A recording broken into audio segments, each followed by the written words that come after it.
E aí, galerinha, tudo bem com vocês? Bora treinar um pouquinho sobre, termoquímica, alguns exercícios que o Danilo nos separou aí pra gente ir treinando e arrasar nessa prova de química, né?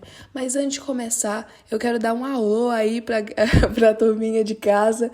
Então, eu queria falar um olá pra Rafa Frati, pra minha inscrita Valentina Nazaro e pro meu inscrito José Neto. Então, bora que bora, né, galerinha? Vamos começar com esse exercício muito top. Então, vamos ler esse daqui. Calcule a energia liberada na combustão de 300 gramas de glicose. E ele dá a massa molar ali da glicose, né? Que dá 60 gramas por mol.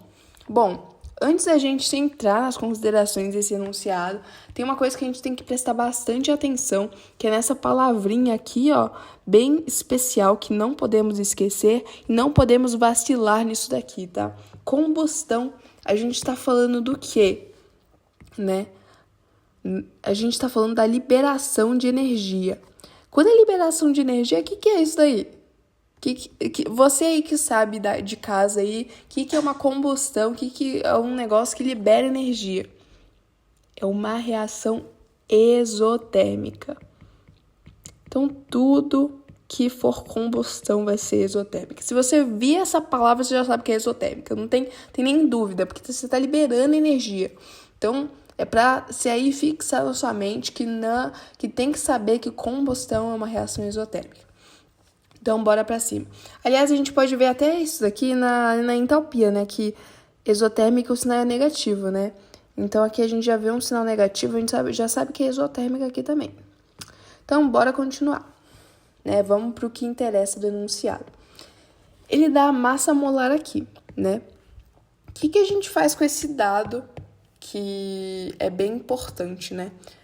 Bom, ele está falando basicamente que em uma glicose a gente tem 180 gramas. Então a gente pode falar que isso daqui, né? A gente pode falar a mesma coisa que isso daqui, essa glicosinha aqui tem 180 gramas. Bem fácil, né? Bem fácil. E ele fala que a energia liberada é 2.800, né? Então, isso daqui não vai passar de uma regra de 3. Se ele pergunta de 300 gramas, a gente só vai colocar um X aqui, fazer a conta e vamos chegar no nosso resultado que a gente quer. Então, bora lá para a regra de 3. A gente vai ter que 180x, né? É igual a menos 2.800 vezes 300. Então, a gente vai ter que x é igual a 2.800 vezes 300 dividido por 180. Aqui a gente já pode cortar um zero, né? A gente vai ter 2.800 vezes 30. Então, esse resultado vai dar x é igual a 84.000, né? 84.000 dividido por 18. O x vai dar mais ou menos 4.666,67. E aí, essa é a energia liberada por 300 gramas de glicose. Fechamos essa questão, bora para a próxima. Esse daqui é só para refrescar o de ontem, não é muito difícil, mas bora para cima. Tá. Sobre a mudança do estado de agregação da água pura, analise as afirmativas abaixo. Bom, a primeira afirmativa é que a vaporização é um processo endotérmico. Tá, vamos recapitular aqui, né? Se a gente está falando de vaporização, a gente está falando que o líquido está indo para o estado gasoso. Se o líquido está indo para o estado gasoso, ele está ganhando energia, né? Se ele está ganhando energia, ele é um endo ou um exo? Um processo endotérmico, exatamente. Então, a gente pode falar que isso daqui está corretíssimo, né? Alternativa não. Afirmação 1 está certa. Vamos para a próxima. A solidificação é um processo exotérmico. Bom, Bora lá, né? Quando a gente tá falando de solidificação, a gente tá falando do líquido pro sólido. Quando a gente tá liberando energia, quando a gente tá perdendo energia, né? Virando algo mais sólido, assim. A gente tá falando de que processo? Endo ou exo? Exatamente, exotérmico, né? Porque a gente está perdendo energia. Então, essa afirmação está mais que correta, mais correta. A gente já sabe a alternativa, né? Que vai ser a C. Mas é bom a gente ver as próximas para ver o que está errado com as outras. Tá. A condensação é um processo endotérmico. A condensação não é do gasoso para o líquido. Se ele está perdendo energia, isso vai ser um endotérmico? Não, né? Não, isso não tem como. Então isso daqui, ó, isso daqui tá erradíssimo.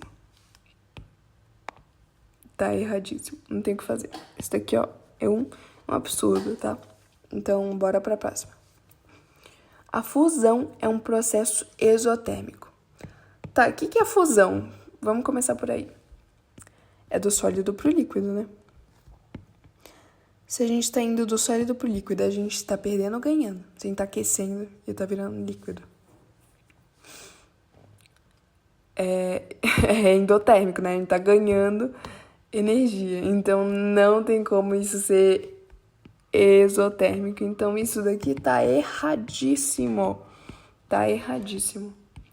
Logo, a única alternativa que a gente tem vai ser a C. Então, bora pra próxima. Classifique os fenômenos a seguir em endotérmicos ou exotérmicos. Combustão da gasolina no motor de um carro. Não vou nem entrar nos detalhes do resto do enunciado, mas a gente já vê uma palavra aqui. Essa palavrinha aqui, bem curiosa, né? Combustão. Combustão é exo ou endo? A gente tá liberando. Exo, né? Então aqui, ó. Exotérmico. Sem segredos. Bora não esquecer desse detalhe aqui. Letra B. Fotossíntese das folhas de uma árvore. Quando a gente tá falando de fotossíntese, a gente tá falando de... a gente tá ganhando energia, né? Então, isso daqui vai ser nada mais nada menos que um endotérmico. E a letra C. Ferver a água para cozinhar. A gente tá, colocando energia, ganhando calor, ganhando energia, ganhando mais energia, aquela água tá ganhando energia. Você acha que isso é o quê? Não pode ser exotérmico, né? A gente não tá liberando energia, tá ganhando energia. Então isso daqui é um endotérmico.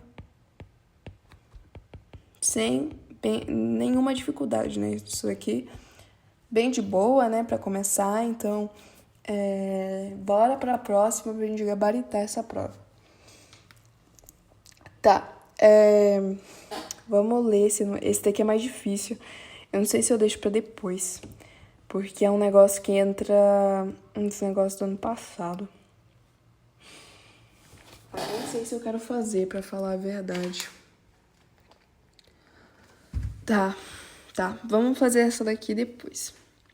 Porque eu acho bem um pouquinho mais difícil, tá? Tá, voltou a gravação. Bora pra 3. Sabendo que a dissolução do nitrato de amônio é de 21,1 kJ por mol, tá, a gente tem a equação aqui e a entalpia. O que a gente... É correto afirmar aqui. Que a gente pode já concluir da entalpia, né? Então, sinal positivo. Estamos ganhando energia. Endotérmico.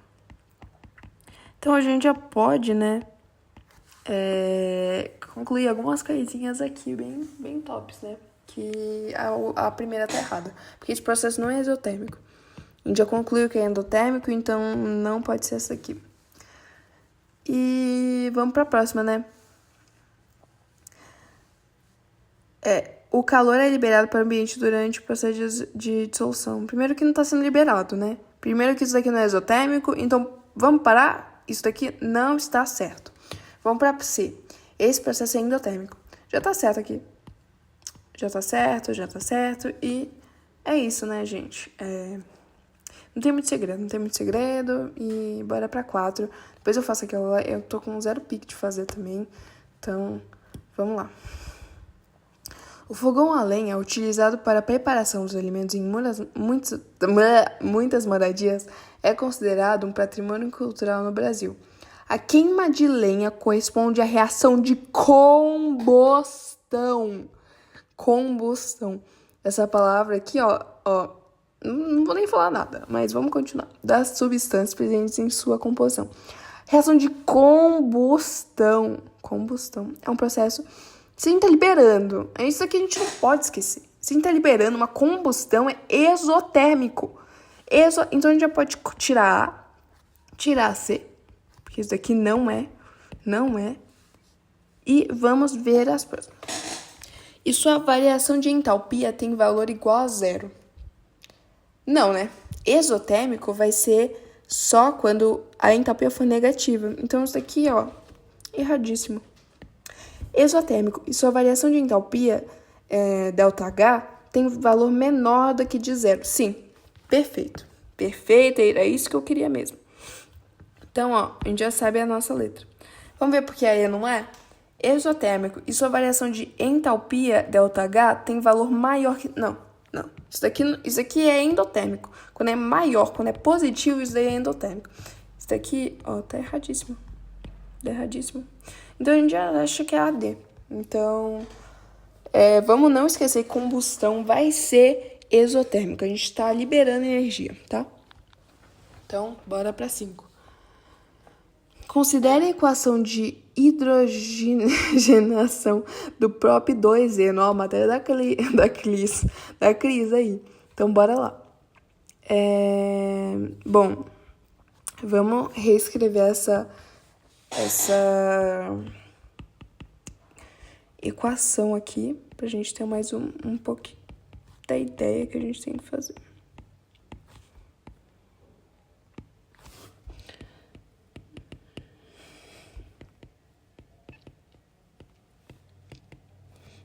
Tá.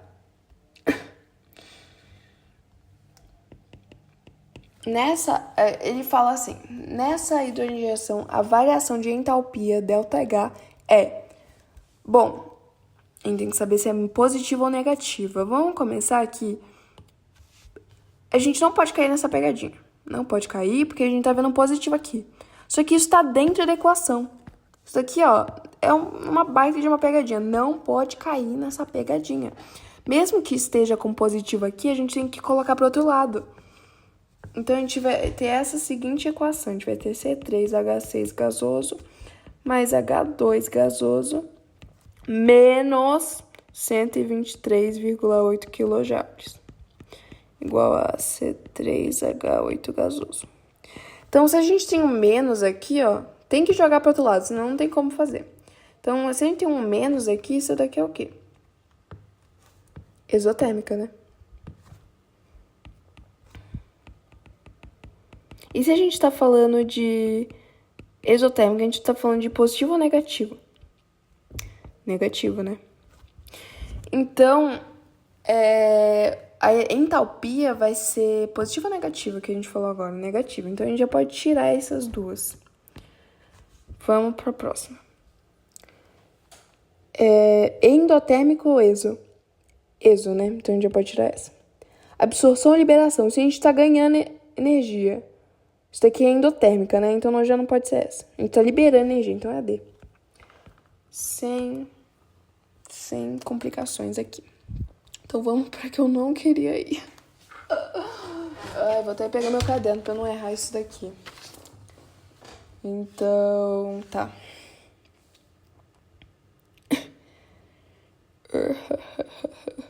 Tá. A gasolina é um dos combustíveis mais utilizados em veículos, mas contribui para a poluição atmosférica, pois durante sua combustão, a emissão de CO2 na atmosfera, entre outros compostos. Estima-se que a combustão de 1 mol de N-octano, o principal componente da gasolina de fórmula C8H18, libere 5.471 kJ. Quantos quilogramas de gás carbônico são emitidos na atmosfera ao se obterem 10 a sexta kJ de energia na queima de octano? Alright. Let's go. So, primeiro que... É que eu não gosto disso aqui porque envolve matéria do último negócio. Não sei se ele vai cobrar isso. Mas, enfim, bora lá. Quando a gente tá falando de combustão, a gente precisa incluir CO2 e a gente tá falando de CO2. A gente tá liberando CO2 aqui. E eu já vou colocar a entalpia aqui, que se tá liberando é negativo, então vai ficar... Eita, eu coloquei errado. 471 igual ao enunciado dá. Se ele... Enfim, daí você...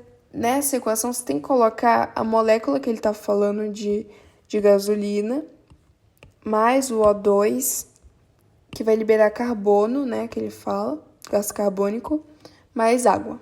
Tem que colocar isso. Então, é um negócio que é mais... que você tem que saber dos seus conhecimentos. Não tem muita coisa a se fazer. Mas, então, antes da gente fazer isso daqui, a gente tem que balancear essa equação. Então, a gente vai colocar 1 aqui. Se tem 6... Não, tem 6. Se tem 8 carbonos, aqui nesse lado tem que ter 8 carbonos, né? Então, a gente vai colocar um 8 aqui. E daí, enfim, aqui a gente tem 18 hidrogênios, então aqui nesse lado a gente tem que ter 18 hidrogênios, então eu vou colocar um 9 aqui. Juntando a quantidade de oxigênio, a gente vai ter, vamos contar aqui, 25. 25. A gente vai ter que, como aqui tem 2, a gente tem que dividir por 2. Então, vai ficar 12,5 ou 25 sobre 2. Então, vai ter essa equação, tá? Então, ele dá a massa molar do CO2 aqui. Ele quer saber quantos quilogramas de gás carbônico são emitidos na atmosfera se obterem 10 a sexta kJ. Então, aqui... a gente tem que calcular quantas gramas tem nesse gás carbônico aqui, né? Então, a gente vai fazer 8 vezes as gramas aqui, porque a gente tem 8 gás carbônicos, vai ficar 8 vezes 44. E isso tá liberando, né? Como o enunciado já deu, 5.471. E daí a gente também tem que achar as quilogramas. Então, a gente coloca o X aqui e ele já dá quantos quilojoules foram liberados, né? Que é 10 a sexta. Então, a gente vai fazer uma regrinha de 3 aqui. Vai dar 5.471x igual a 8 vezes 44 vezes 10 a sexta. X é igual a... A gente vai multiplicar esses carinhas. Vai dar 352 a 10 a sexta sobre 5.471. Isso daqui vai dar... a gente vai colocar numa fórmula mais que dê para divisível. Então, a gente tira uns zerinhos do 10 a sexta, deixa essa divisão mais bonitinha. Esse X vai dar 6,4 vezes 10 a quarta gramas. Isso daqui vai dar 64 quilogramas. E a letra é D. Assim, eu não ia focar muito nesse 2, não, porque eu acho que é uma matéria que ele não ensinou e é um negócio que envolve conhecimento do ano passado, então eu acho que é melhor focar no resto do que essa questão em si. Então, eu espero que você tenha entendido até mesmo essa questão. Qualquer dúvida, só me falar aí. E é isso, espero que tenham gostado do vídeo. Bora que bora, né?